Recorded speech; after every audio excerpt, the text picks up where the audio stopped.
Yo, it feel good to be back. It feel real good to be back. I'm here. This is me, is Mari. If this is your first time tuning in, welcome. Glad you here. You know what I'm saying? If you've been rocking with me and who I'm about to, introduce in a couple seconds for a long time, then, welcome back. Glad to have you back.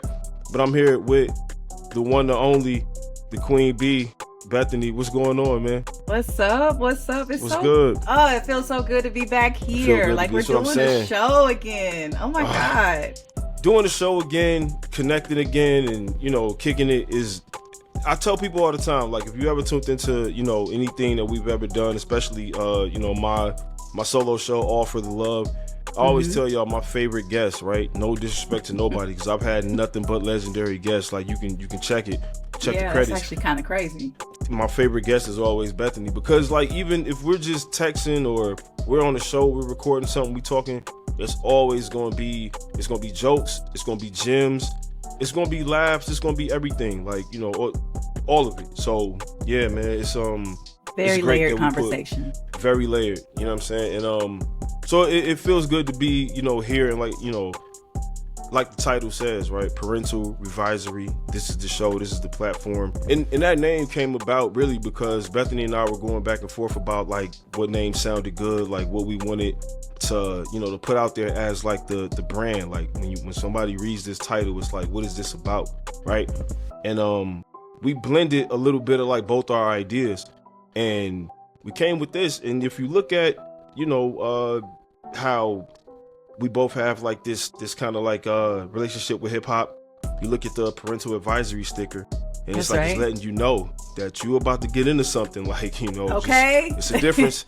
It's a difference between the one with the blank label and the one that got this on it. It's telling you this is something you need to, hey, I don't know if this is acceptable everywhere, but you need, this is the real world though. Yeah, take heed, but this is the real world. Behind those, bleeps and scratches on the radio, this is the real. This is what's really being said.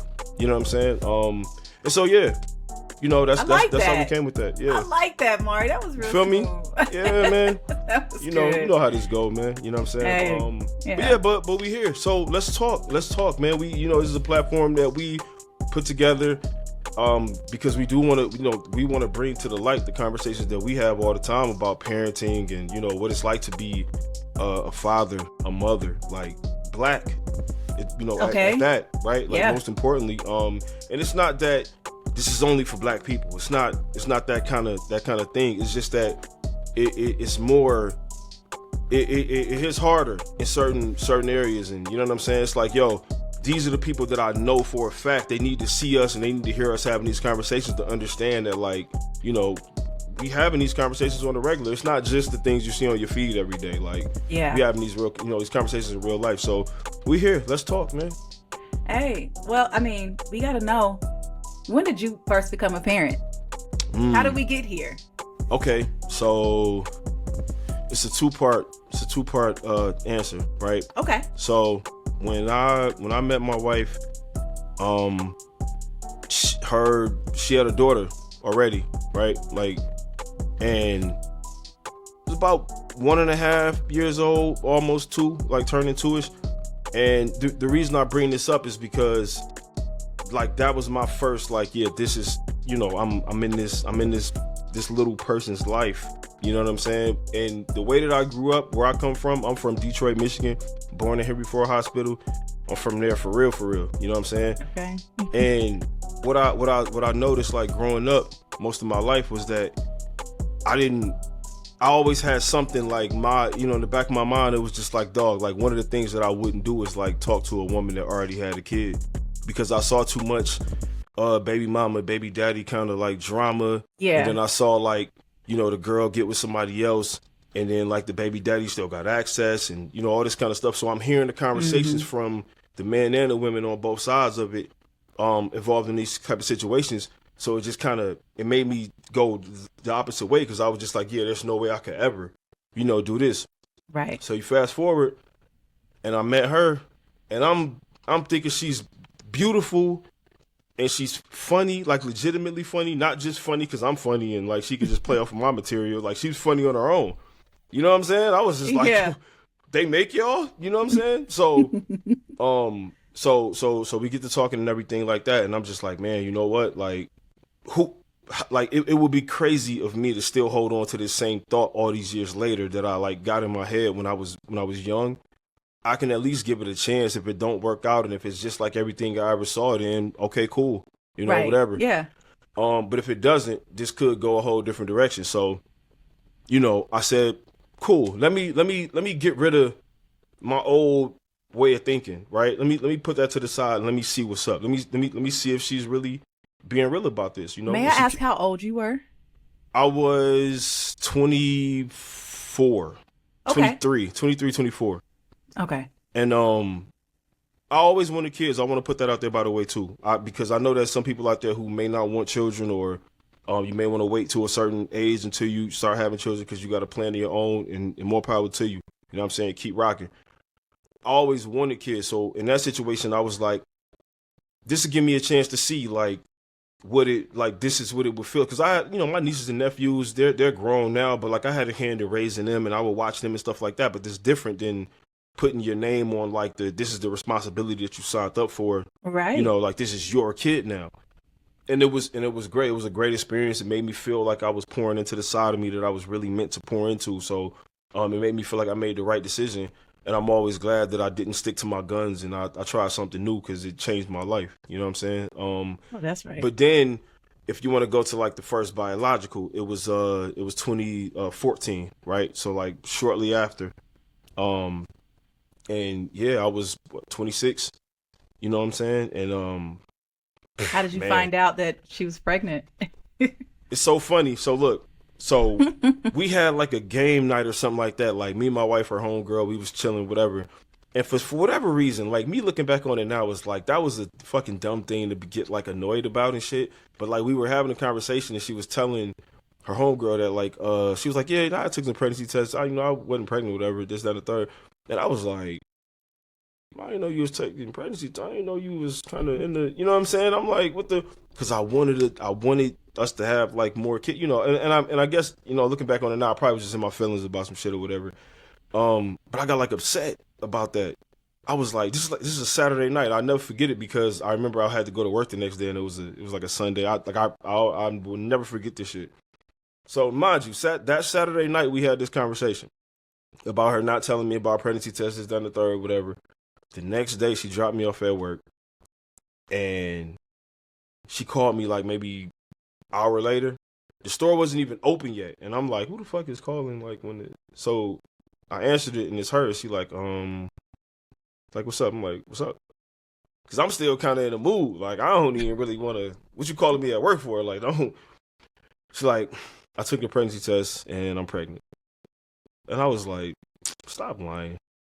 I'm like, what are the odds? We just had this conversation last night, and now you pregnant. Like, okay, cool. She passed her homegirl the phone. Her homegirl was like, bruh, she not lying, she pregnant. I don't know why I just like believed her, like, oh, you know what I'm saying? But I was just like, damn, like, hold on. It might be real. Hold on. But yeah, when she told me it was real, I couldn't stop smiling for the rest of the day. Like, the rest of the day. She was like, don't tell nobody, because you know, like, when it's early in the pregnancy, things can happen. Mm-hmm. And guess what I did? 20 minutes later, shout out to my man Drew. I didn't text nobody, didn't call nobody, nothing. I told my man Drew, because he saw my face, and he was like, dog, you don't usually look this happy at work. What happened? And I said, dog, I can't say nothing. And then I came back to him like 2 minutes later. I said, dog, listen, please don't tell nobody this shit. But my girl pregnant, bro. Like, he was like, what? Turned up. He was hyped. We was both hyped. I was just, you know what I mean? So, yeah, I love that. Yeah, that was my, you know what I mean? My story with that. But for you, right? Because you are the one who will be on the other end of that phone call, having just took the, you know what I'm saying, the test or whatever. So what was that experience like for you? What was your experience finding out you were pregnant? First of all, it's a lot of drama wrapped in behind it. It was really odd how it all happened. I remember, I think I know when I got pregnant. Me and my son's dad, we went to Hawaii. We went to Honolulu. And I think that's when we conceived. I think I remember the night too. I don't want to cut into this, but yeah, I think I remember the night too. to this day, I would say I think this was the night. Like, it was a little bit of wine involved. We was chilling. It was some good vibes. We was like unusually sweet to each other that night. Like, you know what I'm saying? It's always like ovulation. Real. Yeah, it's real. Like, it's real love energies over here all the time. But it was like that night, and then like she'd be mad at me if I said this, but I mean, it is what it is. We got the sticker on the pod for a reason. Hey, there you go. She's not a big like kisser. You know what I'm saying? Like, she's not crazy about it. But that night, I'm talking about rom-com level. I was like, Jesus. And the next day I woke up feeling like different. Like, you know, Eddie Murphy like clutching the sheets, like a boomerang. I was like, that was different last night, and I'm pretty sure that was the night. But go ahead though. Go ahead. No, so either it was Hawaii or it was post Beyonce concert. And I honestly think that may have done it. This was 2013. I think Beyonce had just done the Super Bowl performance. Okay. And then she released like tour dates for the Mrs. Carter World Tour. And I'm like telling him like, yo, let's go to the show. He's like, ain't nobody trying to see no damn Beyonce. Like, he really wasn't fucking with Beyonce for whatever reason. But I'm like, no, let's get tickets. And so we got tickets. We went with a bunch of friends. And he was dancing more than I was. He was having a fucking ball. Afterwards, we went to my homegirl. Shout out to Vanity Perkins. We went to her birthday party. And when I tell you I got so lit that night, oh my God, I got so lit. But after that, you know, it went down. Okay, it went down.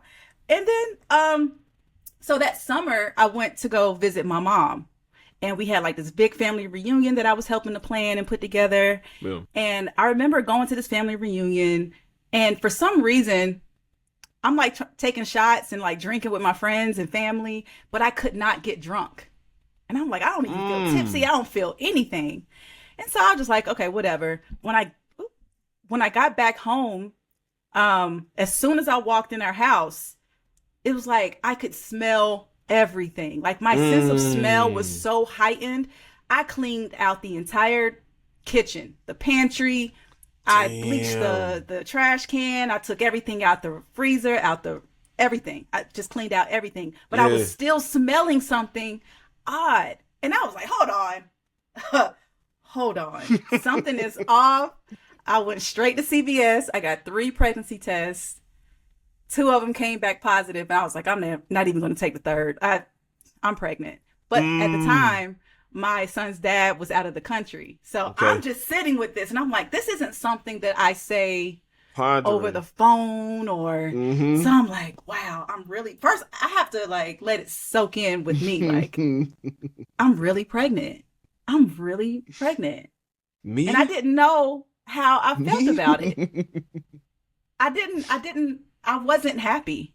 I'll be honest. I wasn't happy. I was just like, yeah. Oh my God! I think what you said is important though, because I think a lot of women would say that, and I think a lot of women would probably feel bad for feeling that feeling. But it's like we're human, and before you were a mom, you were a person, and you are a person. Like, you know what I'm saying? Like, we want that to be like clear, but I think that's a real. I'm glad that you said that, because like you don't hear a lot of people talking about that moment where they was like just like they was mad about it, they was upset, they was whatever. You have the right to feel that way. You know what I'm saying? Like that's a real thing. Yeah. I was sad because at the time I was maybe like 3 months away from graduating from cosmetology school, which was very demanding. It was like a job. For those who have gone into the beauty industry, going to beauty school it's all day. You're there all day, unless you're doing it overnight, but that takes like a year and a half to even complete. And I was like rounding up on that finish line. I could just see the light at the end of the tunnel, especially with my dad being in the beauty industry. I had L'Oreal Connects. All I needed was my license, and I was going to be doing Fashion Week. I had so much lined up, and I'm just sitting here like, damn, like this is going to change everything for me. And so I ended up just texting and telling him that that I was pregnant, and he was ecstatic. He was super excited, which, led me to believe that this was very intentional. We had a conversation about it later, but it was absolutely something that he 100% wanted that. Yeah. Yeah. Damn. So, Okay. yeah. Okay. So, yeah, I was 26. 26. Okay. 26. And so if you let's go here with it now, right? Now that we had the conversation about like when we found out or like when we made these decisions, looking back on it with what you know about yourself since that moment, when you look back at that version of yourself, do you ever stop and give yourself like you got to give yourself more credit for like how you handled it than maybe you did in the moment? Because I know a lot of times people are hard on themselves as parents, but like women especially are always just like they always looking back at like what they didn't do or what they how they didn't show up versus how they would today. So I want to ask you, like, do you ever look at that version of yourself, that the version that 3 days before you found out, you know what I'm saying? Like, you look at that woman and you say, damn, you did it. You know what? That's so funny you say that, because when I was back home, I'm from North Carolina. When I was back home, I ran into Ninth Wonder. Shout out to Ninth. Shout out to Ninth. And, he knew about my boyfriend at the time and everything. He was like, are y'all planning on having any kids? And I'm like, oh, no, I need to wait until marriage. I'm waiting. I don't want to be no baby mama. I just want to wait until we get married and we get a chance to know each other as husband and wife before we. And I was pregnant as I'm having this conversation with him. Right. I think about that so much, like, wow, I really thought I had all this shit figured out. Like, oh, yeah, this is what I'm going to do. But you know what? Because, I can even go back on my Twitter. And I used to say shit like, yeah, I'm going to be a wife before I be a mother. And I'm going to do. And I look back at that girl like, you thought you really had that shit figured out. But hey, I understand that life happens. Yeah. I definitely give that girl back in 2013 so much grace. Because once I decided, like, this is what we're doing, I locked the fuck in. Mm-hmm. And I took this motherhood shit very, very seriously. Yeah, so, no, it's important. It's important that you say that, because we need to make looking back on those moments fun and not cringy. We need to make it. We need to make it more normal to like look back at that moment and be like, I mean, because the time passed anyway. Like from where you are today versus where you were then, the same amount of time has passed. So it was going to pass anyway. You were going to be in this position to look at your old self from some perspective now. Mm-hmm. You'd rather it be this one than the one that's like still trying to, you know what I'm saying, figure out or whatever. I see different like posts on social media where a mother is just coming to terms like, motherhood is hard. This isn't what I thought it was going to be. And then you just read the comments like, well, that's what you chose to do. You just got to live. But you have to give people time to process, because what it honestly is grief, because parenthood changes you so much that the person that you were before that child came into your world, you're a different person. And so it's normal to grieve that. We have to give people time to process, like, damn, even if, they had a child with someone that they don't co-parent with well today. Right. It's like, you know what? Also, even if you planned to have this child and everything went exactly as you saw it, when that child comes, you are a different person. You're still a different person. Yeah. When you think about it, like when I was a kid, me hearing stories about my parents before they became my parents, I was like, what? What did you hear about them? What did you hear about your parents? My mom used to always tell me this story about how my pops, he had this car, it was called the Road Runner, right? Yellow, back in the day. And she was like, he was the guy. Like, he got that's Mickey with the Road Runner and shit. He was the guy and shit. You know what I mean? And I'm like, him? No. You know what I'm saying? Funny. Not that like my pops wasn't still cool. It was just like, this is my pops. I'm not hearing no lover boy, heartthrob shit about my pops. My pops. You know what I'm saying? Or like my mom would tell me like how it was when she was coming up, and like how like she was the youngest, but like she was like basically like nobody would mess with her. You know what I'm saying? But like because she had all these sisters or whatever, but like it wasn't because of them. It's because of like who she was, her personality. People was like, hey, like you got it. You know what I'm saying? Like always like commanding that kind of respect from people. Like, hey, whatever you got going on, when it come to me, it got to get filtered out. You know what I'm saying? So like, hearing that kind of stuff about them, I'm like, damn, before y'all was my parents, like y'all really was, y'all was people. You know what I mean? See, I didn't get a chance to really have that type of like backstory about my parents because they became parents very young. Mm-hmm. My mom had my older brother when she was 15. She got pregnant at 14, had him at 15. Okay. And then my dad and my mom were both 20 when I was born. So, Okay. my dad was off to college. My mom, was taking care of her responsibilities with Right. my brother. Right. And then she got pregnant, which, this actually makes so much sense for today's topic. Let's do it. Because today's topic is the birds and the bees. We got to talk about the talk, having the talk with your children. And I bring up my mom having my brother at 15 and being pregnant at 14. Like, some people be like, oh, she was probably fast. She was probably out there. And that wasn't the case. Right. And I feel like, we need to have better and more fulfilling conversations about sex when it comes to adolescence, talking to our children, introducing the topic, having the conversation between men and women in general, 100%. especially with those who are dating. Like, I think it's very important to know where they land when it comes to talking about sex, period. Yeah. Because some people are completely uncomfortable. Like, they do not want to talk about sex. Yep. Like, let's not even talk about it. But it's something they absolutely want to do, but they don't want to talk about. Yeah. We got to talk about the uncomfortable shit. I feel like you learn so much about a person when you pull back the layers of sex and the history with sex. And I'm not talking about like how many bodies you got and fuck that. How were you introduced to the topic of sex? So I'm gonna ask you, Mari, did your parents give you a talk? Was it something that you learned like in sex education, or? It was a combination. But you also had brothers too, so I was just about to say this factors in. So my story was sort of a combination of my dad gave me the first talk that I ever can remember, like, about what sex is, but he did it on a more complex level than just like, son, you put the condom on it, you know what I mean? Like, how old were you? I was, if I had to put a number on it, I'd say maybe like 10 or 11. Okay. I could be wrong, but I feel like what I'm remembering, like my consciousness and like my pops at the time and like me, I'm going to assume it was somewhere around 10 or 11. You know what I'm saying? Maybe, let's just say middle school. Let's just put middle school on it. We had a conversation about it, but it wasn't the traditional, like I said, son, this is what you do and this is how you, whatever.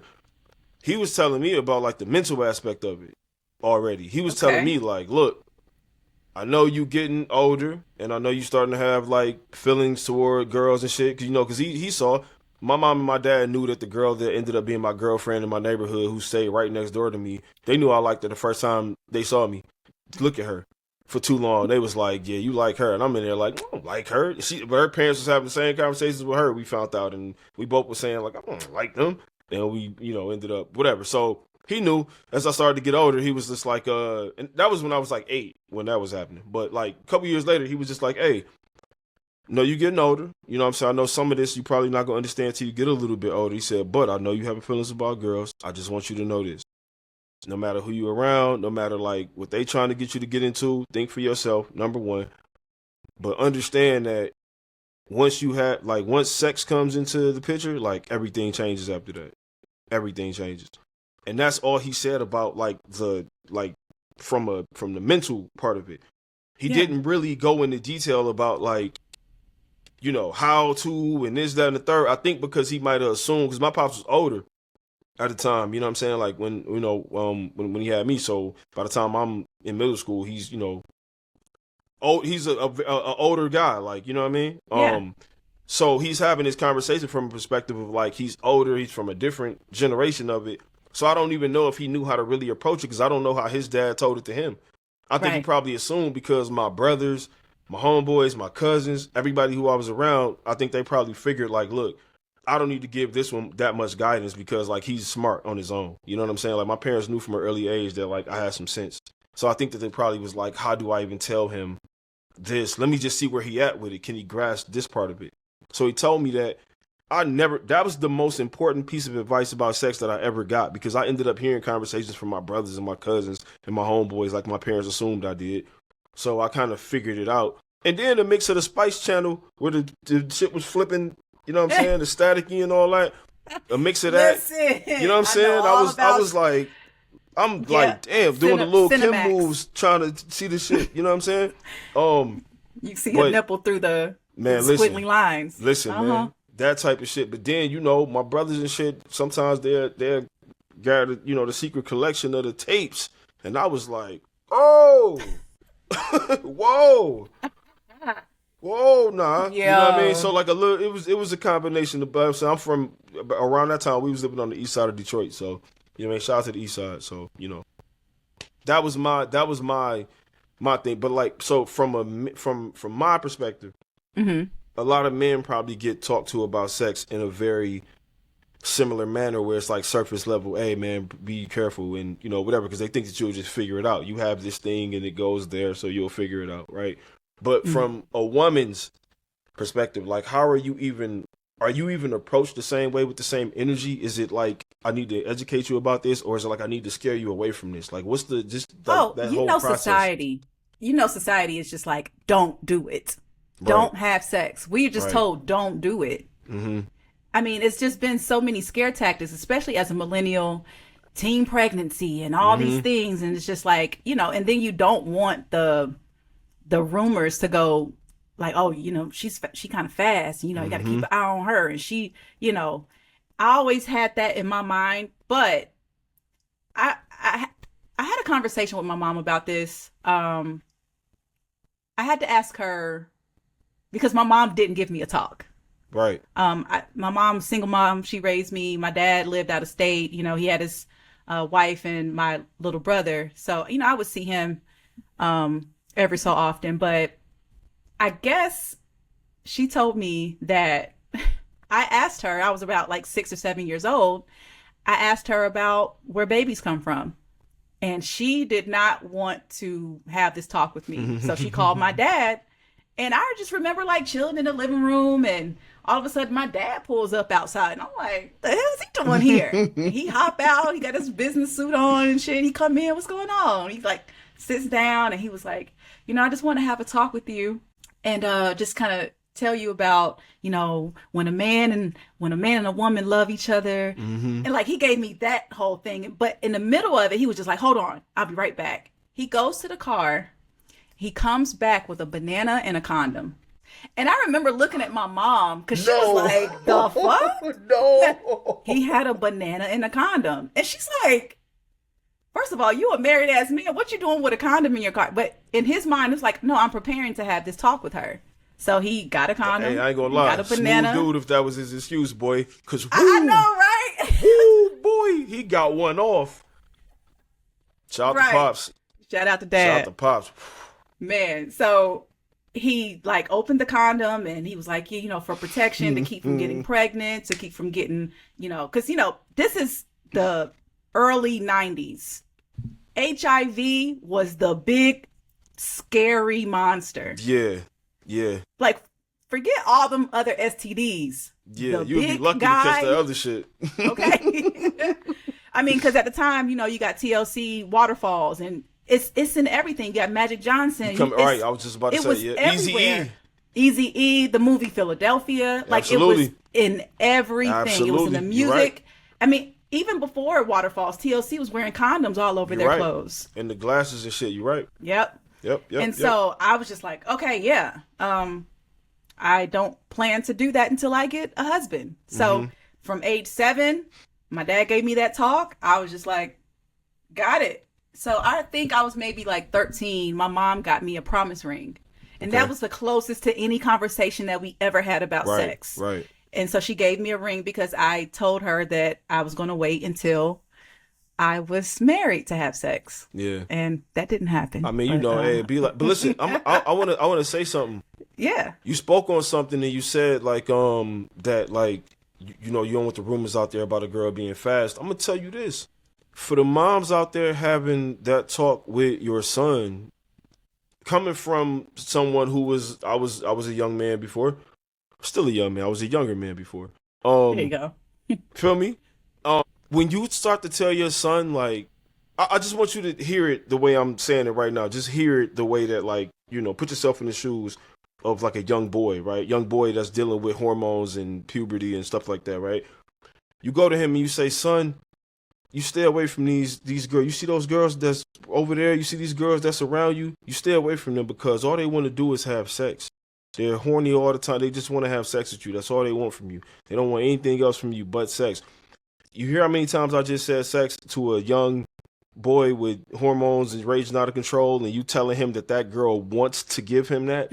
I promise you, like this, you're not doing the work that you think you're doing. Like you're actually pushing him closer with every time you say the word sex, because that's all that's like kind of on his mind at a certain point. So you might want to do a little revisory when it comes to the conversation. That's why this show is Parental Revisory. Like we just going back in time and we fixing stuff that maybe it worked at the time.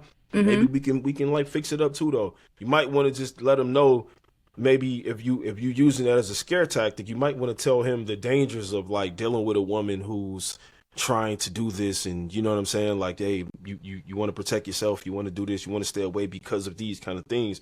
Give him a little more context. Don't just tell him that she's can't wait to give it to him. Just don't say that. That's not the best. Yeah, that does not you're actually sound doing conducive. the best marketing you can do for Absolutely. the other side. Reverse psychology. Super. Like, oh, word? Oh, wow. They really trying to. Yeah, let them know. They trying to take advantage of me? Ooh, yeah, let them know the dangers of that. Let them know, and let them know. Let them know. But, you know, like I've had conversations with, you know, guy friends or whatever. And I asked them, like, you know, how were you introduced? Like, what did your parents, did they give you a talk? A lot of guys have told me, hey, they just gave me condoms and said, don't make them a grandfather. Don't make me a grandma. That's the way. That was the extent of the conversation. But see, I think that right there is just another look at the way that like young boys are handled, the way that men are handled. You know, that's a whole different conversation about like from being a boy to a young man to an adult and everything, and the way that things have been. Yeah, that's a whole different conversation. But that just goes to show you the way that it's handled is just kind of like. Like you said, from your perspective, it's like scaring you out of doing it. Don't, you know, it's all this taboo against it. But then with us, it's like, look, I know you're going to do it, you know, so it's like, okay, cool. You know that I'm going to do it. All you doing is you throwing a soldier a shield and a sword and saying good luck. And it's like, dog, I ain't learned to move or nothing. Niggas out there doing spin moves and jumping and shit. I didn't learn none of that. Hey, just you'll figure it out at some point. You stick around long enough, you'll figure it out. Like that's kind of like what it's like. Whereas, like you said, like with women at least, it's kind of a, hey, you don't want to, you know, it's some type of level of like, hey, this is serious. With us, it's like, you know, you're gonna do it, man. It is what it is. Nonchalant. That's why I think a lot of young boys weren't even given a chance. So like they got a lot of baby moms, you know, at an early age because it was taught to them casually. So like they carry it casually and they treat it casually until they get old enough to realize the severity of what's going on. So I can't even knock them. Because if you're not being raised, you know, by someone who had the information, then I can't knock you for not having it. I can't look at you and say you're irresponsible. I think you're just misinformed. Yeah. That's really what it comes down to on both sides, the young men and the young women, you know. What I think, you know, a lot of folks kind of underestimate is children's curiosity. Yeah. I mean, you just never know when your child is going to have questions, and it can start very, very early, as long as they can put a sentence and a question together. They might ask you something, but I feel like when it comes to the topic of having conversations about sex with your children, I personally believe that it needs to start as early as possible. Yeah. And not talking about the actual act of having sex, but the concept of it. Yeah. That, because with my son, I breastfed for 3.5 years. I used to shower and bathe with my son probably like up until like maybe age 2. So he's seen his mom naked, and he's seen the differences in his dad's body and my body. And it's like, well, you don't have a penis. But also the fact, this is something that I heard a sex therapist say, that it's very important to use the correct terms for your body parts when it comes to children. Instead of giving it one of those nicknames and shit. I got you. Yeah, it is a penis and it is a vagina. Yeah. It's very important to say these things. Because I've heard different cute names. You know, I'm from the South, so there's a million nicknames for a vagina. Yeah. I remember my granny used to call it a pocketbook. So when she's giving me a bath, she's like, let me clean your pocketbook. And I'm like, bars too, though, because on the low.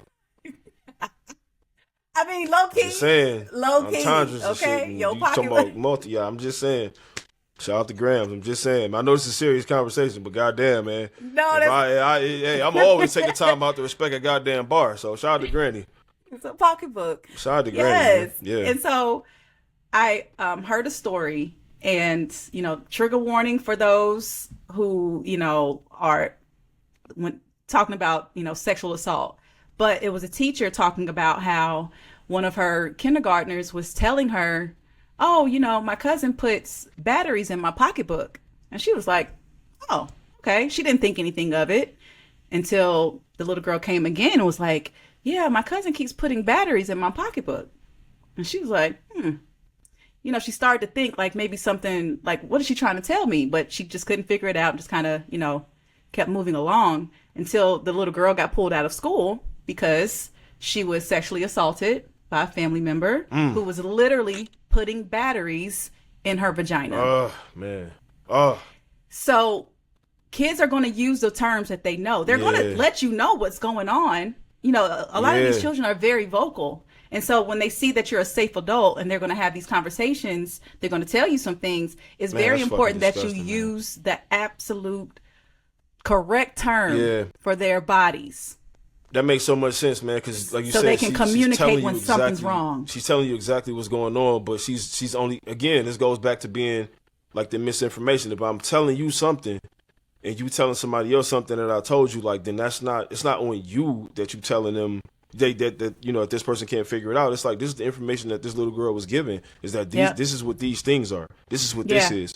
So when you communicate that to somebody, it's damn near like it's been designed that way to use these code names so that when you say it, it sounds innocent and nobody can really, unless you take that extra step. You know what I'm saying? Like that's, unfortunately, man, that shit is crazy, in her man. case, it went too far before anyone was able to realize what the little girl was trying to say. So sex education starts very early. Yeah. And you have to let them know about their own bodies and 100%. About consent. Now, consent is the part that I've been having conversations with my son, Prince, my 11-year-old. He just started middle school. Yeah. But we've been having conversations about sex for a few years now. Like it's been quite a long time. Before he even started kindergarten, we've been talking about sex. He asked me when he was maybe like 5 about where babies come from. And I'm not going to sit here and give this whole stork. Yeah. Like, what are we talking about? Like, in what world does anybody just drop off a baby in that way? Like, there's a human aspect to. Also, bro, like all pro wide receivers drop passes. You think you're gonna catch a fucking baby? Like, cut it out. That these little birds have the strength to carry a 9-pound baby. Yeah, cut it out. From wherever the fuck. No, like, be for real. But I let him know. I said, women have eggs, men have sperm. And when they have sex, and I said it in the most age appropriate way possible, but I let him know that there's a process where 2 humans come together to do the thing, which creates a baby. And so I showed him a YouTube video because now we have all the resources to really get into it in the most age appropriate way possible. They're banning books, but we can still have conversations with our children about the stuff. So there was a video that showed what an egg looks like, the sperm fertilizing it. Yeah. It was kind of animated, like a AI looking type video. But it showed the egg transform into the cells and being in the uterus and growing in each stage of like every month as the baby grows and grows and grows. And then when he realized that the baby comes out of a woman's vagina, he was like, I am so happy that I am a boy. Like, to this day, he still is like, yeah, I'm so happy that I don't have to have anything come out my body. Okay, cool. Like, woo, that was a close one. Boy. Yeah. Yep. But I'm sitting here laughing because, man, so my both of my brothers, right? Like shout out to my brother Rock, who's still, he back home in Detroit right now. Long live Dre. I'm laughing because I remember this one time, right? It's like one of those rare cases where like all my mom's boys was in the same place at the same time, watching the same thing, doing the same. You know what I mean? Like it was, it's a lot of moving parts and shit. So like you doing this, I'm doing this, you doing this. So we was chilling, and it wasn't out of the ordinary for us to watch like some National Geographic shit or some science shit or whatever, like as a family. So I remember this one time there was something on about like sex, just like the process of like reproduction and shit like that. And they had like this, when you said animated, I started laughing because they had like this animated simulation of like a penis going inside of the vagina, and then they show you like an in-depth look at like what happens when the sperm, goes to the egg. So they showed the sperm shoot out and go. We all laughed at the same time when it happened.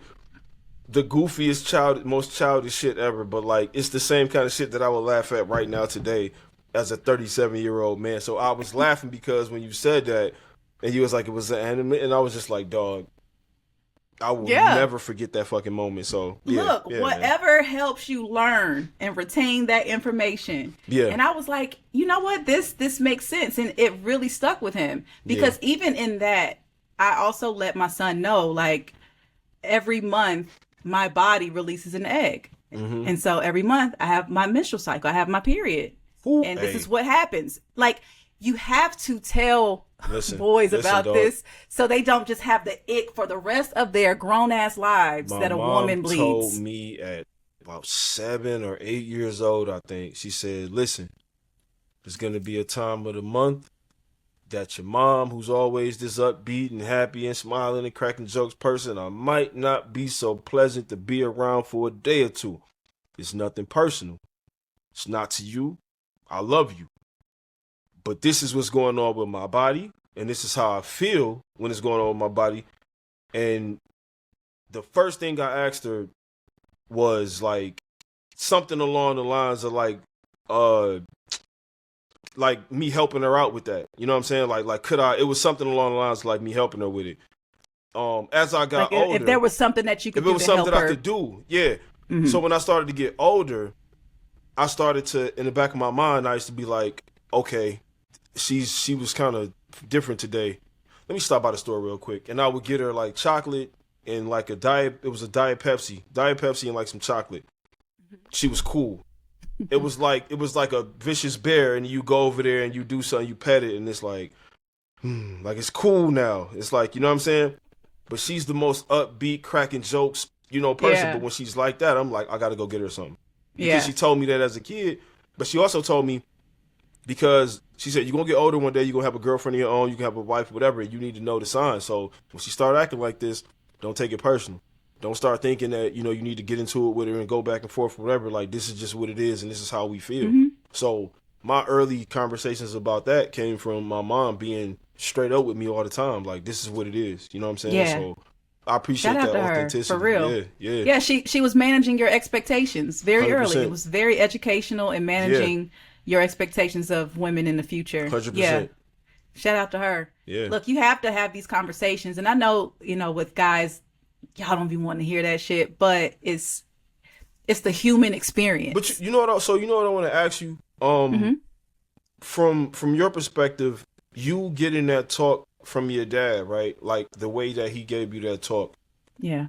What way do you think, like now with the information that you have just about men, women, and as it pertains to like the conversation about sex, what do you wish like that a man would tell his daughter if he had to about sex? Like what, you know what I mean? Like what's something you think that you want to hear, or something that like girls should hear from their dad specifically? Again, I have this conversation a lot with my guy friends because I always want to tap into the mind of men, especially with me being a single mother to a young man. Like how were you guys thinking when you were about this age? But what I wish that men, when it came to their children, their daughters, is that they, instead of telling the girls not to, prepare your girls and your children for when. Okay. Because it's going to happen. It's going to happen. We are humans, and this is something that our bodies were pretty much designed to do. Yeah. So our hormones at a certain age, and it differs for everybody, but at some point, those hormones are going to be way louder than someone telling you not to do it. Mm-hmm. That boy that's in your class, he gonna be smelling good. He might look good. He might got a new fresh haircut or some new clothes or whatever. And y'all sit beside each other in class and the hormones is just going crazy. You have to prepare them. Prepare your children for the win, because they'll get to a certain age. And I'm not going to say I wasn't prepared for when. Yeah. But when them hormones kicked in, I was ill-equipped. And I say that because when I was 17, I found myself pregnant with my first boyfriend. Yeah. And I had probably been sexually active for maybe 3-4 months. Right. And here I am. Still on a rookie deal. What? First contract, okay? Immediately.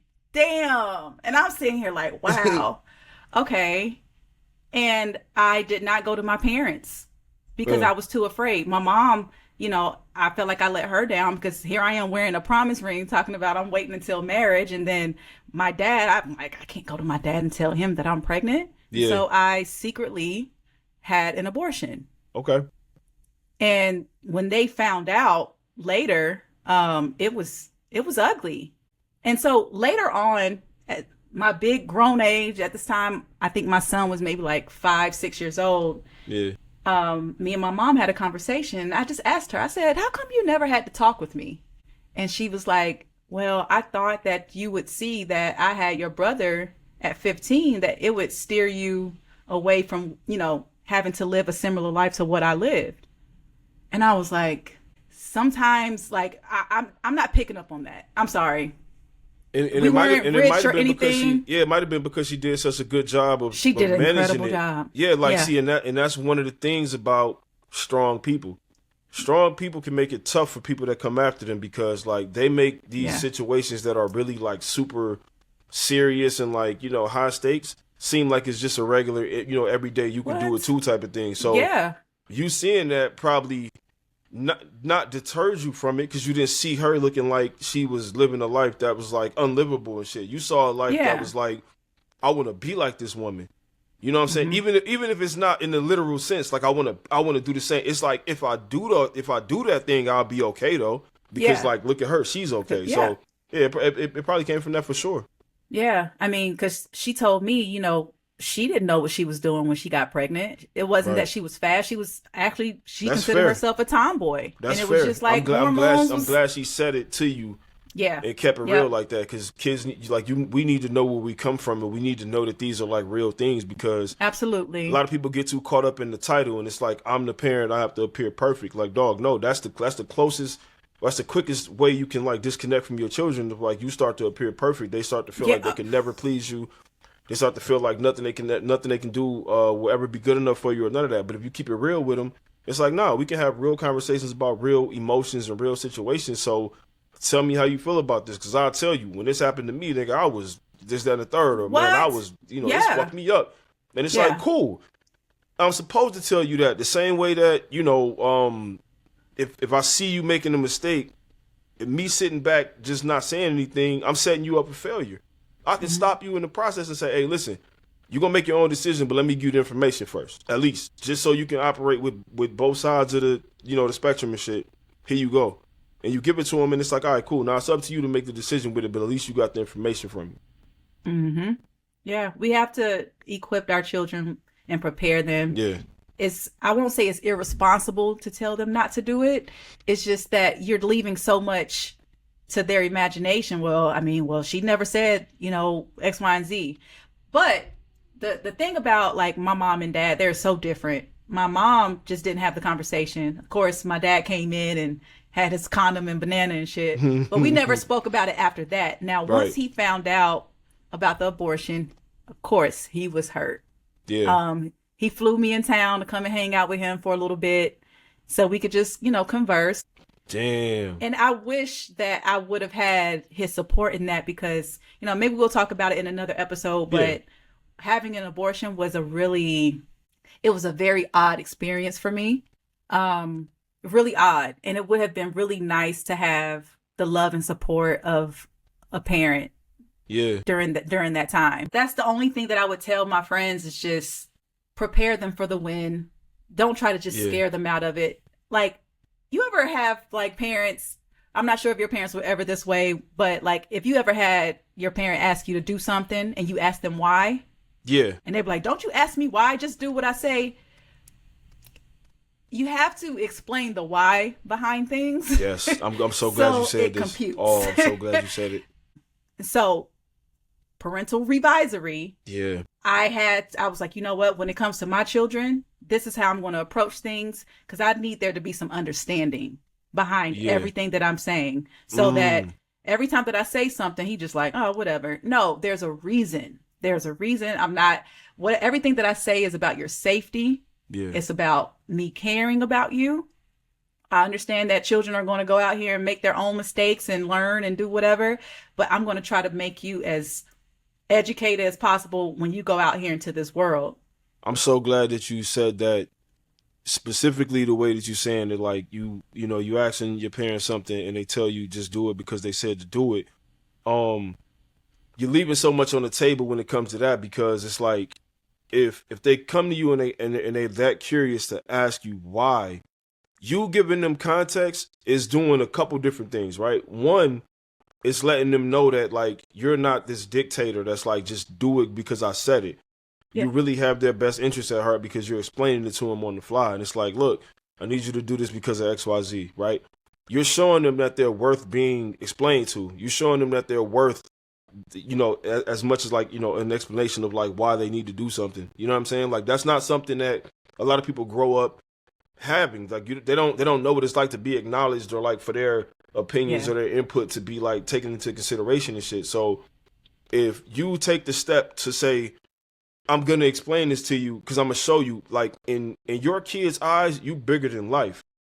So if you take the time to stop and say, I'm going to explain this to you, it lets them know that nobody below you in their eyes can ever talk to them crazy, like, or they don't owe them the explanation or none of that. Right. Because it's like, my parents don't talk to me this way. My parents do XYZ, so like, I'm not really accepting somebody talking to me like I'm not worth it, because the person that I adore the most in this world is like taking the time to explain to me. So you're doing a couple things, on a couple different levels doing that. Because even if, they ask you with a question, it may seem like out of left field and you may not be able to articulate it, tell them that you will answer their question a little bit later. Go and do your research if you need to. Figure out what the answer is to that question. Sit with it for a second, but please don't just leave your kids hanging when they ask you why about something that you may think it's like, oh, that's a stupid question, like, because blah, blah, blah. But no, try to break it down for their level of where they are so they can understand. And that, because when your child realizes that they can come to you, that's a forever thing. When you start to shoo them away, for the future conversation, the big conversation. The big conversation doesn't happen overnight. It happens from the little small micro interactions where they came to you and asked you, Daddy, like, why do we have to eat vegetables? And you instead of you telling them, man, get the fuck out of here with that, you tell them, well, look, this is simple. This is why we eat vegetables, because of XYZ. And then you take that into something else. They just got some time from you, like some one-on-one time from you. So for me, for being a kid before, knowing what it felt like to have my mom or my dad's or my brother's undivided attention felt like I was the most important person in the world, because like because the people that I look up to, like, they're taking time to acknowledge me and shit. So they care. You can accomplish a lot of things in these moments instead of just telling them, whatever, and like never get back to them on another, because they remember shit like that, bro. Like they keeping tabs of that shit, man. So one day when they got something important to tell you, colossal, they gonna have the cushion of all these little small conversations that you had they whole life, and they're like, I know I could tell him this. He gonna take time for me. Yeah. And even if you don't know the answer, you're like, you know what? Let's find out together. I'm real quick to be like, let's ask Siri. Especially now, like, dog, back in the day, our parents used to have to probably go grab a motherfucking encyclopedia. Or come back to you later. We can, on the fly, if my daughter or my son, whoever, if they ask me, yo, why is this, or like, where did this come from? Yo, let's see. I'm not too proud to be like, you know what I'm saying? Oh, because I don't know the answer to it, I'm gonna shun the question. Like, nah, let's figure it out right now. Let's figure it out. Yeah. And so, even with the topic of sex, like, if you are uncomfortable, there are so many ways to have age appropriate conversations with your children about that topic, because listen, we live in an age where information is just right here. Yep. And you can tailor make it to fit your child's level of intelligence and emotional intelligence. Like, Yep. you have to have these conversations, because if they feel like they can't come to you, they're going to go to somebody out here who don't know what they're talking about. Listen, and that's the last thing that you need. there's a Black Mirror episode like that where, you know, the mom. You know, I've never seen that show. Really? Oh man, I know. think it's some episode. Listen, this is another conversation for another time for some more type of content like this. But I think that you should watch it, because I want to hear your perspective on like just Black. I can't believe I didn't realize you hadn't watched this show yet. I think it's such an ill lot of show. Stuff I have not seen. Nah, facts. We're not gonna get into that. We ain't gonna get into that. But that's a show that I think I'm gonna send you a handful of episodes that I think you should watch. And if you care about watching something else other than that, then you can do that. But Okay. there's a Black Mirror episode basically where this mom gets her hand on like some technology to where she can block out the bad things in her little daughter's life. Then she does it, right? So they walk this way to school, and there's this dog in the neighbor's yard, and it barks all the time, whatever, and her daughter gets scared of it. So she blocked that out. So now when the daughter walked by, the dog can still bark, but the daughter won't hear it. If anybody uses profanity, the daughter won't hear it. Any bad stuff, she's shielding her from this, right? So the daughter figures it out one day, and it's like, it's something up. She got this like tracker on me, it's something going on. She goes like basically off the grid from that. And then she's at school, and like there's this boy that like introduces her to bad words and shit, you know, and she's just like, oh, like, wait, hold on. This is her first experience with like the things that's been so taboo her whole life. I love and shit. this. And then, you know, her mom is just like, you know, in the end, like she ends up, I don't want to give it all away and shit, like I said, if you plan on watching it, but like it's an ill perspective on, you know, like the metaphor of like you can shield your kids from the real world all this time, but like if somebody on the outside of your house is the first person to introduce them to that, you might not get them back, because that's a feeling that you can't replace. So when you show your kids what it really is, like I'm not playing the edited version of songs in the car with my kids. I'm not playing nothing that's like OD over the board. Every other word is the F-bomb. But at the same time, you need to know that this is what's going on, so that you don't gasp and, you know, wince when somebody says a bad word outside of this house. You can just come back and tell me what they said, because it's regular to you. It's you know funny because people be like, you cuss in front of Prince? You christen your kids. I let my son listen to Big. You know what I'm saying? Styles P said that. You know what I mean? Hey. That's right. Listen, because even like I just took Prince to see Kendrick Lamar and SZA. Mm-hmm. We went to the GNX tour. Shout out to Mustard for showing love too. For real, he just walked straight beautiful. over to Prince and was like, "Yo, you want to take a picture?" Nah, P got the energy. P got the energy, man. You can see it. Yeah. So shout out to Mustard for recognizing that, for real. And so I always had like Kendrick Lamar is Prince's favorite rapper. He's his very first concert at 5 months old was a Kendrick Lamar show. I be seeing the breakfast with the smoothies, and he got the Kendrick song of the day and shit up there. I'm like, That's okay. right. That's right. Okay. Yeah. All right, P.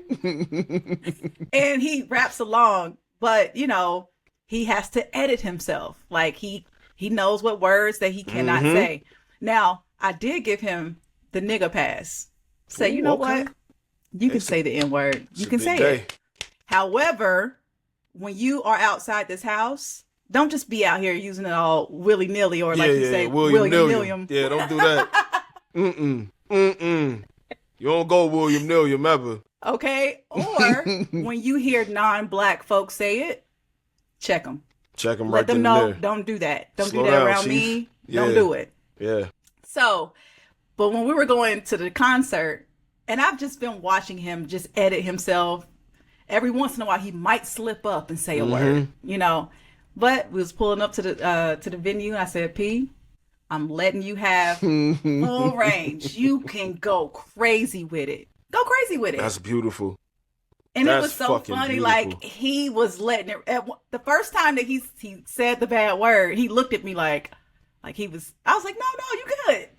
Do your thing. But think about what just got accomplished in that moment. That was the moment where he went up to the ledge and was like, shit. Like and then you looked at him and was like, nah, good. And he did it. And he had that moment with you. Now imagine if it was some some fast girl that took him and said, some fast girl. You know what I'm saying? It's all gonna go full circle, man. You know what I'm saying? Imagine she was the one. How you gonna keep him away from her then? You're not. I'm just saying, like, it's, it. See, we have to have a conversation about fastness. Yes, we do. Absolutely, we do. For sure. I feel it's kind of problematic. Oh, we can discuss that at some point. 1 million. We will. Yeah, we gonna get, for sure. Yeah. Absolutely, we are. Yeah. It was so fun seeing him just let loose, just have a good time, not having to edit himself. But people be like, why would you want to do that? And I'm like, he's going to be a grown-ass man, or he's going to be a preteen, teenager out here cussing up a storm when he's not in his house. He knows who not to do it around, exactly. Exactly. 100%. He knows. He knows. 100%. I remember when I was a kid, my mom gave me the pass to cuss. And there was a moment, I was a little kid, like, again, east side of Detroit, shout out to the east side, 7 miles specifically. My cousin Aunt, he was getting, like, arrested, like, in the front of our house. And I, like, that, that's one of my favorite cousins. And I'm sitting there, like, as a kid, I couldn't understand it. Because I'm like, why the fuck is the police doing this, like, right in our front yard type shit or whatever? And I looked at my mom, and I was like, can I cuss? And she was like, yeah. She said I said everything in the book to them. Like, I went crazy to the. You know what I'm saying? I remember getting the pass to say it. I just don't remember all the words I was using and shit. But she said I did it all. I went through the whole shit back and forth. It was like that Kevin Hart clip. Right. Tell your teacher I said, 100%. I went crazy when she gave me the pass to say that shit. I remember. So that is a very important moment, because again, I'm 37 years old and I still remember that from when I was a little kid, like a very little kid. I still don't curse in front of my parents. Yeah. I'm grown. My older brother, oh my God, he goes crazy. I be looking at him like, damn, you just gonna talk about these motherfuckers in front of mama? Like, hey, crazy. Man, be like that, man. You know what I'm saying? But yeah, okay, so circling back to our main topic, sex education and the importance of having these conversations early. Yeah. Now, I feel like sex education is under attack in our country. They don't want children to have these conversations in school. A lot of folks feel like these are conversations that need to be had at home with their own parents and caregivers. Right. But I feel like that's really not the best thing, because, we're talking about our own separate experiences. Yeah. Not every home is going to teach accurate information, if any information at all. Right. So what do you feel about, like, do you feel like there's too early of an age to, like, maybe have it as a curriculum in school? Like, maybe, because I know when I was in 5th grade, they separated the girls, separated the boys. We went to separate classrooms and we had different conversations about, about sex. Right. What do you think is appropriate? I do think there's a age of, like, I don't want to introduce it to them yet, because, like, they're not even aware. You know what I'm saying? Like, if your kid is around 5 to like 7 years old, I'm not saying that they might not have questions about things that they see, but as far as you pulling them to the side saying, like, let me tell you about sex, like, that's not. I don't think that that's the age that they're going to get what they're supposed to get out of it. Like, it's just another thing that they know. You know what I'm saying? It's not. It's maybe it'll be in their brain still, so when you bring it back up later, they can have some benefits. I don't know, but 5th grade sounds about right, where you have a conversation and you say, listen, this is what's going on, because, like, kids was growing up quick back in the day when we was young. So imagine now, like, they're growing up even quicker and they got access to things a lot quicker than we did too. So Can I ask you a personal question? Yeah. How old were you when you first had sex? 16. Okay. Yeah. Okay. I hear a lot of guys say as early as like 11, 12. A lot of people like 11 to 12 though. 100%. A lot of my friends, 5th and 6th grade. A lot of my friends, so I think 5th grade, around that time where it's like, now you might, where we come from, you might be starting to get around the girls whose parents are not home all the time, or like she lives with just her mom. Her mom is a single parent and her mom is working and got to do what she got to do to keep the lights on and shit. So that girl got the free house in the neighborhood. You know what I'm saying? Most of the days her mom ain't there, or if she is there, she's, those kind of stories, like that's prevalent, like I said, where we come from. So I do think around that time we need to start having that conversation, and it does need to go on at school as well, because not every parent, even if they do have the time to have a conversation, have the know-how to deliver the information to them.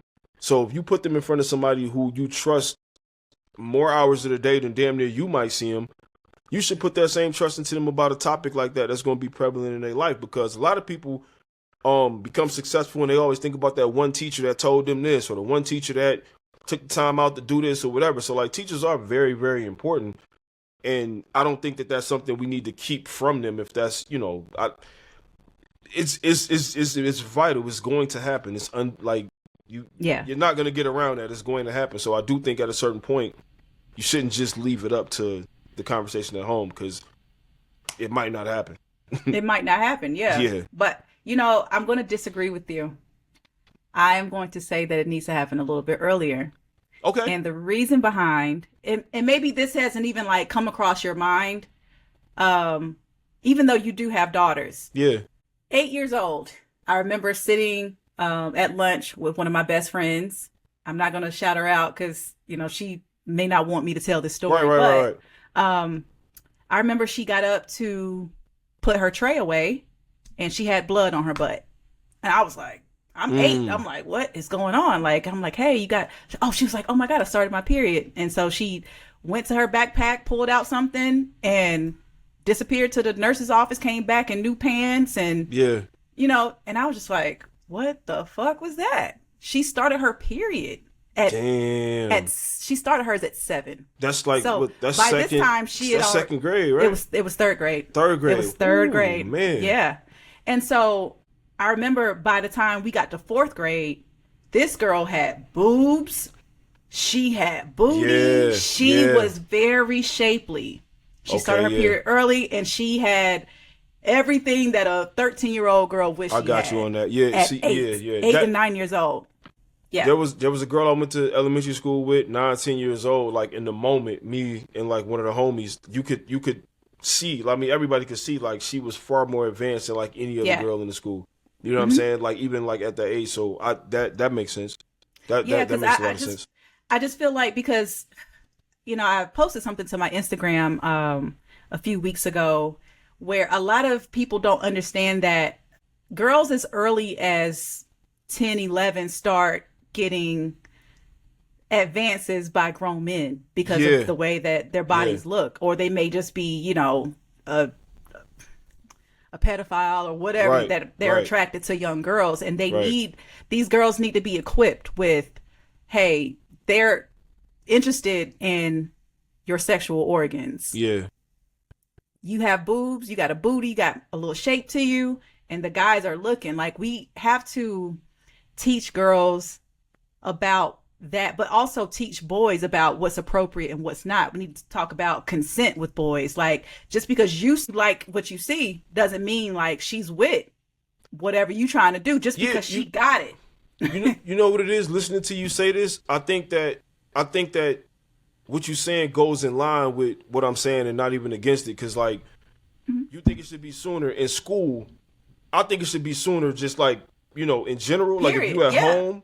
Because I think that even like before your kid goes to school and your kid like doesn't know how to read yet, I don't think your kid's first introduction to reading should be at school. I think you should be going over it with them first, and then when they get to school, they can refine it. So like, I think that if somebody should be having these conversations with them, right? And your perspective is like, maybe because nobody is there to have it, then that conversation needs to start happening in school earlier, which would benefit more of like the greater good. So I'm with you on that. I can agree to that 100%. You have the whole conversation about the fast girls. 100%. I've had conversations with my homegirls who, one girl, she was like, yeah, I started my period in 3rd grade, and I had boobs, and I'm wearing blah, blah, blah, like Victoria's Secret type. Yeah. Got you. I had to go and get support. Got you. Bras. But their moms treated them almost like competition. It wasn't like, we're going to have a talk about sex and what's appropriate and what's not. It's like their moms immediately is just like, oh, she fast, she this, she that, and like placing this on girls. So I just feel like sometimes there needs to be a more appropriate way to talk about sex and sexual health and development and things like that before fifth grade, because there are girls Yeah. who are dealing with this at a very At an young early age. That's fair. And That's fair. they're I'll give just, you that, and that's yeah. the reason why a woman's perspective is needed, because like that may not be the average man's experience. Not saying that no men have went through that, but like that may not be the Yeah. average man's experience with it. So we might not think it's as vital in school as early as you do. But what you saying, the points you bring up, is very fair, because it goes back to what I was saying earlier about a young boy being misinformed about when he get out here in these streets and shit. But it's the same thing with the young girls, because the girls you want to put the label on and say that they're fast or whatever because of what they're doing,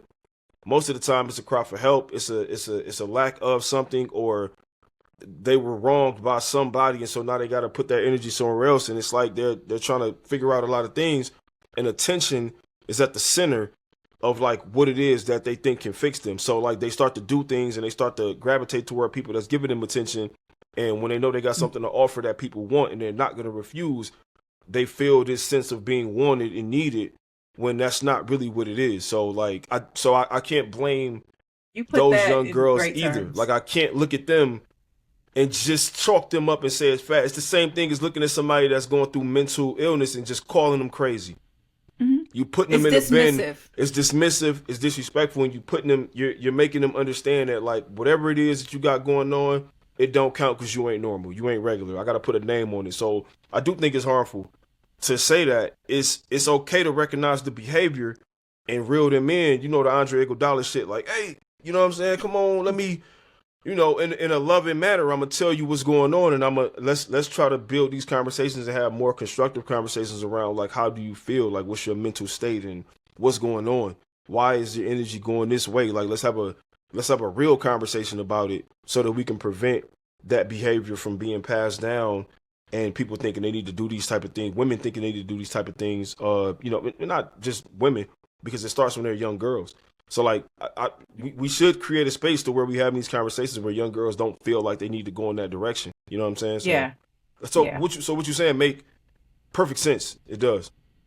Yeah, and I just wish that, society really cared about informing young girls about their bodies, but the least informed girls are, the more they can be taken advantage of Yeah, by they those won't know who that don't they're have victims. good intentions. Exactly. And instead of them understanding that they're victims, they'll often like look at the girls who aren't partaking in that and telling them like they missing out on something, or like, yo, I'm getting this, that, and the third from dudes. Like Yeah. we could do this, and but the whole time it's really a cry for help, and they don't even know it. You know what? Have you ever, like, when you were in high school, did you ever have like the girls who dated like the older guys? Like they Dog, had. listen, it was a girl in particular. There was a few of them. But there was a girl in particular who, like, it was just known in the school that, like, her boyfriend was an older nigga. Like, that's just what it was like. He was How just much an older nigga. would you say? If I was to guess, because I don't know this for a fact, if I was to guess, I would say that if she was 17, he might have been 20. Okay. I'm gonna say that he might have been So a he had 20-year-old been out of school dude. for at least He had been out of school for 3 a couple. years. Yeah, like I'm gonna assume that because like we saw him a couple times, never met him. I don't know who whatever, but seeing him coming from where we come from, how he was moving and shit, I go out there and say he was probably 20 years old. Yeah. And I see like different posts from guys that I went to school with when they're talking about like, oh, all the girls who used to date all the older dudes, the drug dealers, dope boys, whatever, like they out here with like 3 kids and 3 different baby daddies, and they're looking at these girls like, this is a life that you chose. But it's like with everybody, you have to take a step back and figure out the why. Yeah. What happened to make this person behave in this manner? Like, you just can't sit here and just call anybody fast or anybody and say this is what they asked for. You don't know what's going on in their life. You just don't know. Yeah, be clear. She's just one example, but there was some girls pulling up at school in cars that you'll see in somebody in your class would be like, oh, that's what's the name from da-da-da block. That's what's the name brother. And I'm like, what's the name brother? Like, huh? And these dudes are much older than 20. You know what I'm saying? So it's like, and so when you see these posts on social media where people are like, this was just it was a sick time because like nobody knew enough. And then like as boys, we was looking at these older niggas like, man, these niggas is like the competition. You can't compete with that. You can't compete. It's over with. Like, yeah, Yeah. that's the thing. You can't compete with it. So it's like, damn, these niggas is fishing with dynamite, dog. Like, what the fuck? What we gonna do? And all the girls is looking around at what this girl got from this dude and what coat this dude is wearing and what glasses he wearing and what shoes he wearing. So everybody is looking in this direction, but nobody is looking for the right reason. It's like we all looking at it for just on the surface level of it. Yeah. But having the information now is just like, yeah, that shit was very nasty. Extremely nasty. Like, and you know what, kind of on that topic, and you know, I love to talk about music with you and especially rap. You know, I realized on Instagram with this whole discourse between Drake and liking younger girls and, you know, whatever his involvement is with the younger girls.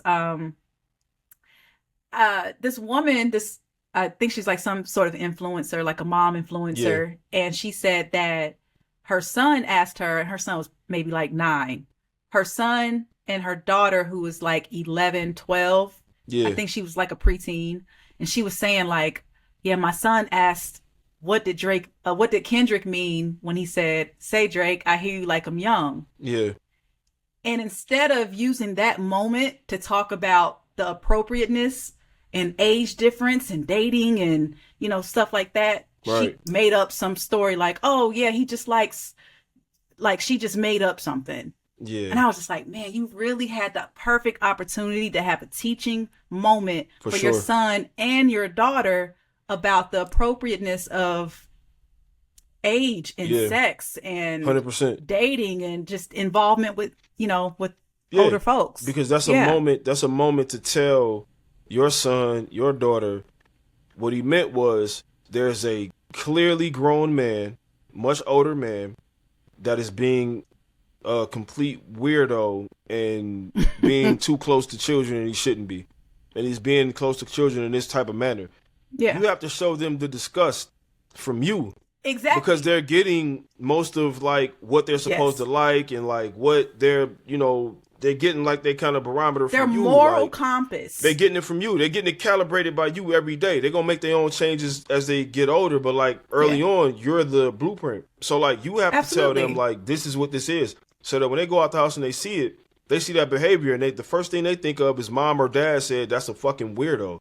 And that behavior wrong. Is not cool. Yeah, that's wrong. Like, so let me understand. Bring back shame. 100%. Bring back shame. Let people know, like, socially, that shit ain't cool. This ain't cool. This ain't right. Ain't that shit ain't cool. Normal about this. It's nothing normal about this. We shouldn't normalize it. That shit is goofy behavior, and it's weird. Yeah. Fuck if it's goofy or not. It's weird. It shouldn't be happening. So you see somebody partaking in that, understand what you're looking at as a weirdo. Understand. Yeah. All right. So I have a little clickbait. I was on TikTok and I saw this video on this discussion, and I'm gonna play this. But I think we pretty much have talked about how we feel about this topic. Okay, but here we go.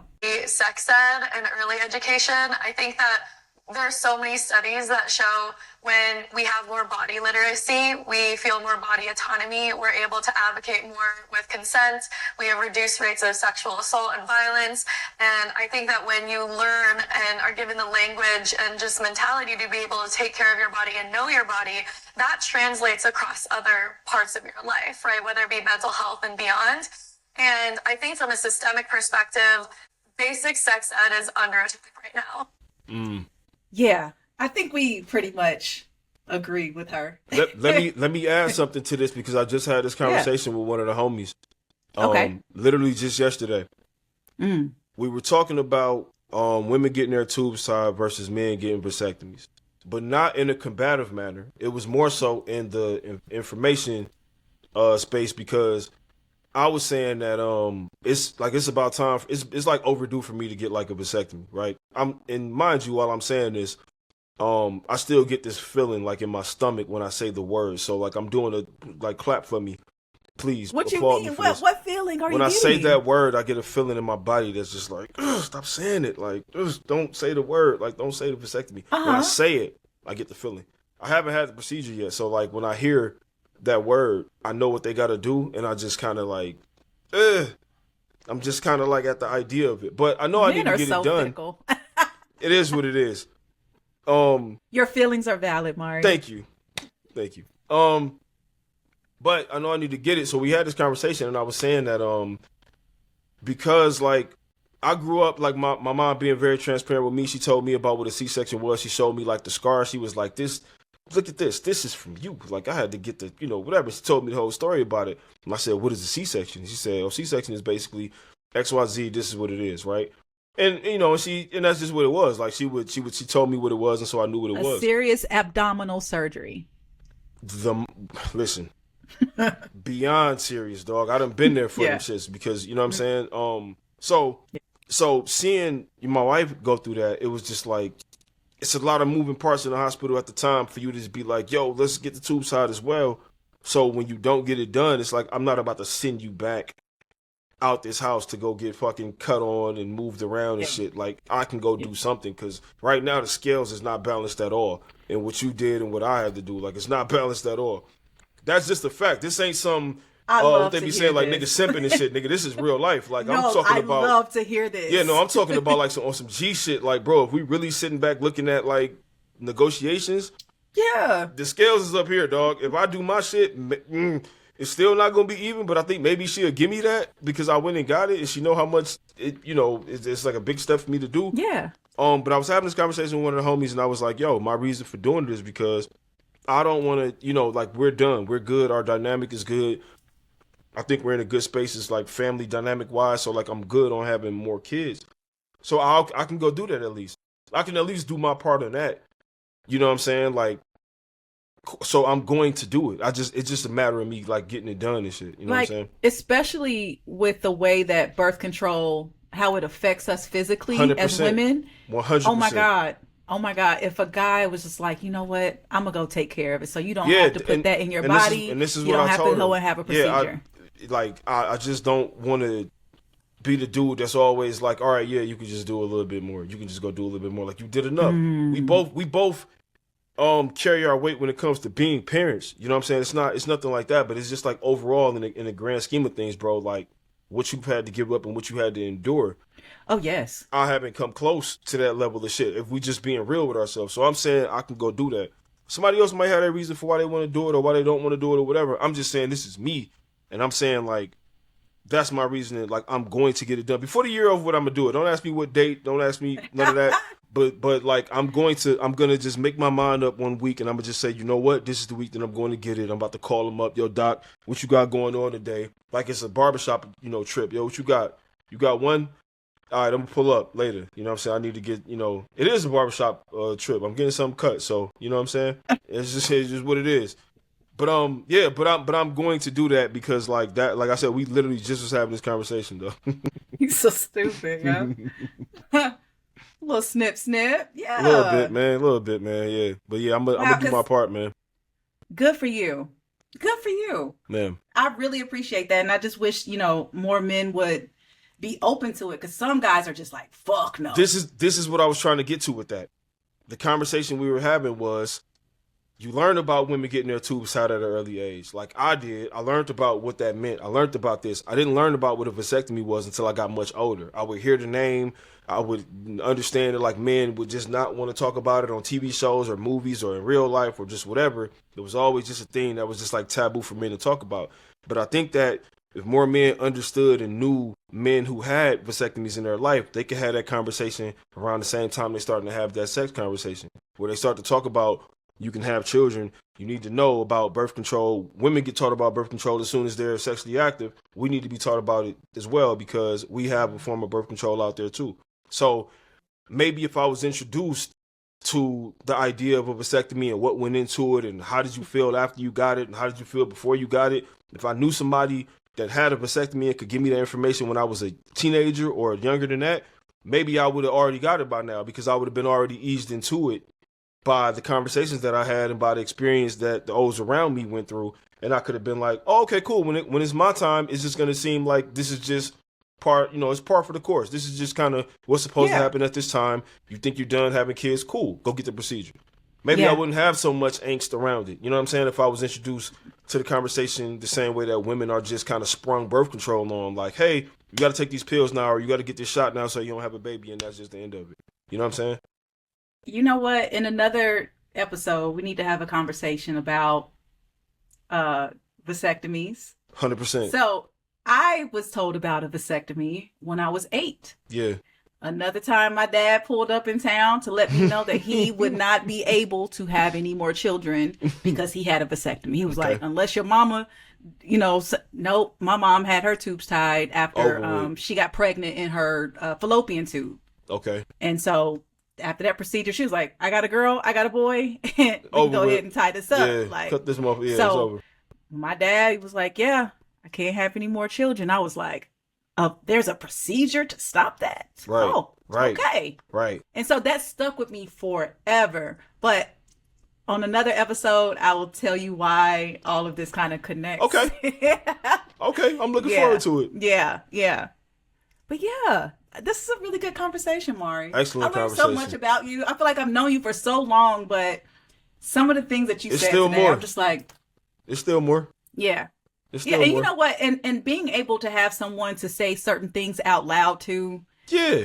It's just like these episodes are like therapy for me. I don't know about you, but this is why it's great conversation. About me. This is exactly why you are my favorite person to have these conversations with, because like we can have a conversation where like I can present an idea and you can be like, I fuck with that, but what about this too though? And it's like, yeah, you're right. Like we can build on it, and it's like we just kicking it. We're kicking it in the pursuit of like more knowledge and more like different perspectives and shit like that. You know what I'm saying? Yeah, so even like I'm all earlier, about understanding. Yeah, so like even like earlier when I said like, yo, 5th grade I'm cool with that. And you like, yeah, but nigga, really, we need to and you know what I'm saying? And I'm like, damn, you know what?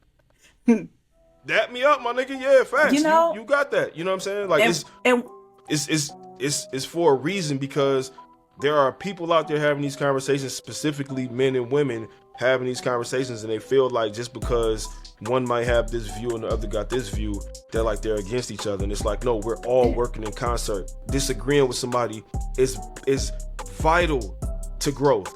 We cannot all come together and have the same exact experience and the same exact thoughts and the same exact reaction. We can't. We have to create these spaces where we can have dialogue and conversations that don't turn into toxic debates about I'm better than you or you better than me or whatever. Like we need to be working in concert and bringing information to the table and collaborating more. You know what I'm saying? Like that's what this is about. And it works because we're both, our intentions is to help people. It's about sharing our experiences, telling you like, yo, this is what I went through and this is what I'm going through, or this is what I think. Let's have the conversation, because you probably think this way too. You know what I'm saying? And we've had this conversation before where I've said like it's very important for men and women to have more deeper platonic friendships. Yeah. Because we can learn so much from each other.